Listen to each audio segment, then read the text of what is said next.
YouTube live. Ito po si Nona Damian. Ayan, nandiyan din po si Kulit Kabote. Si Thea. Ayan, kanya ang lumidaw ng aking sa Pilipinas. Nandaan din po si Maple. At saka si Louie Baxto. Listening from, listening habang nasa biyang pauwi na mag-Valenzuela. Ayan din nakatulog sa akin. Si Bet Kamai. Magandang gabi po po Marco Pilipinas. At nakatutok din sa akin. Ayan, si Abu Mendy. At saka si Mr. Magkakasin pa? Ayan, at syempre, Ha? Wala pa ng tulad kayo na. Wala pa ng ito. Sino to? Wala pa ng ito. Binakaya. Naman halip po. at sa mga kapamilya na nakatutok sa I1 at saka po sa TFC. Meron na po tayong balita na ipapasok ngayon. Ito po, meron pong balita. Sabi dito yung aeroplano daw po ng Philippine Airlines ay nag-emergency landing dyan sa Iloilo International Airport. Dahil daw po ay nakaranas na nakakulangan sa oxygen supply ng Cavite habang nandun po sa Iloilo. Actually, sabi po dito sa balita, may customer po na nakalapag dito na aeroplano, pero meron pong mga pasahero na kailangan bigyan po ng agarang. Sa mga sandali ito ay wala pa naman itong naitatalang mga pangalan ko ito. Alam pa lang naman po yung natatala, wala po serious na natatala po o na kailangan ng medical attention. At para po, actually ang alam ko, medyo magkakaroon ng traffic dyan sa NLEX dahil nga mayroong sinasagawa ang aktibidad dyan sa part ng Sudan de Victoria at para din na alamin kung ano yung latest situation dyan sa NLEX ay makakausap po natin sa linya ng komunikasyon si Assistant Vice President yes Sir Robin Ignacio, ating po makakausap sa po ang Assistant Vice President for Traffic Monitoring po ng NLEX. Sir Robin, ay ang tubig ng wala ibugnaw umain mo na ibugnaw.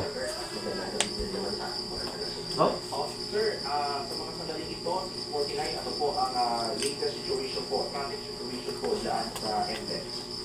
Sa ngayon po yung ating pagkakawang maging dito sa FDD at yung kawan nga po ng NLEX ay maluwag po yung dahil ng kakulang.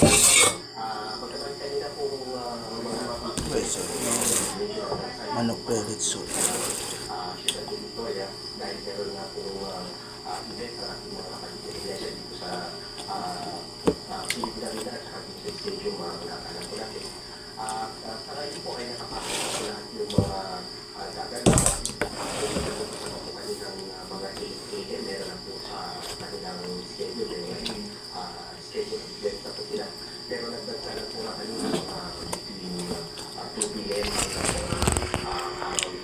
Kain tayo guys. So ulam ko yung lechon baboy. Lechon manok po.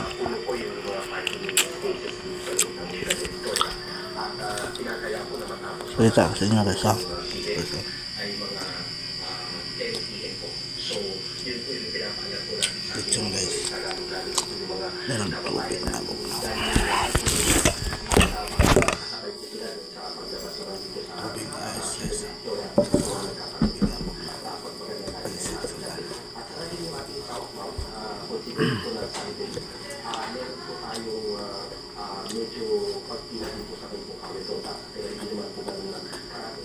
ito nga po yung mga kapatid na po ng sa kanila ng kababayan po natin na maaaring papasok po sa mga opisina bukas.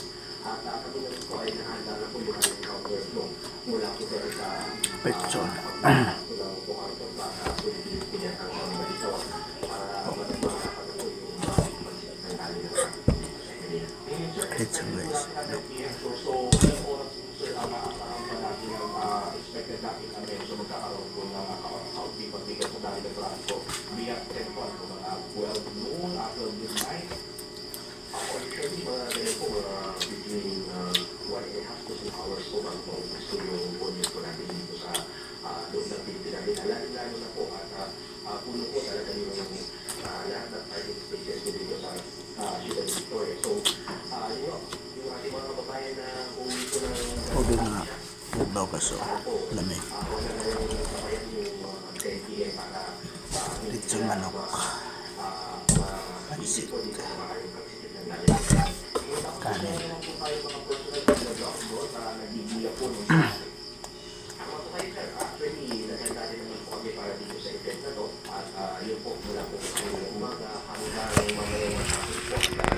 Guys, oh guys, ah.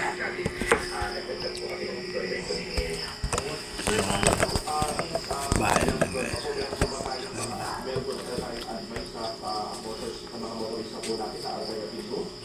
Actually, ang alternative route lang naman natin is yung MacArthur Highway. Pero yun nga po, Pagdal. Thank you. mainam po siguro na kung kaya naman iwasan yung between 10 p.m. hanggang maraming pagkakasal ng highway.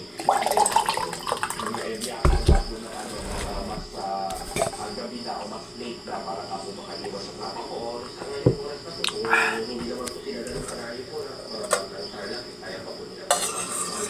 At yun po, Guys, so yung pansit Petson. magandang sitwasyon nga po ngayon. Hindi naman po ganun talaga yung volume natin mula pa po Guys, so yung Petson. presyo ng gasolina. So, No. maaaring mga natin yung nanganganak sa natin talaga pagka ganyan mag-isip, yung mahabang-mahaba yung para matulog pa rin. Pero, asahan pa rin po natin na maaaring may pagsisimula natin ng kapatid. Sir Robin, makita po ako ng hilang po ako ng update. Guys, so Petson guys. Pansit guys, so. Thank you so much.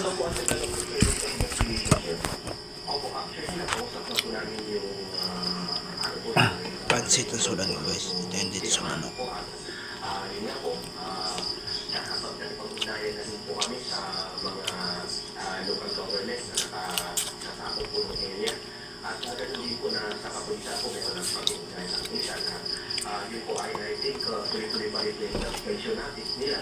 At mas mainam po na ginawa po nila ngayon ay talaga naman po naging na-opener at kahit pa rin meron na po mga nakadeploy dito sa within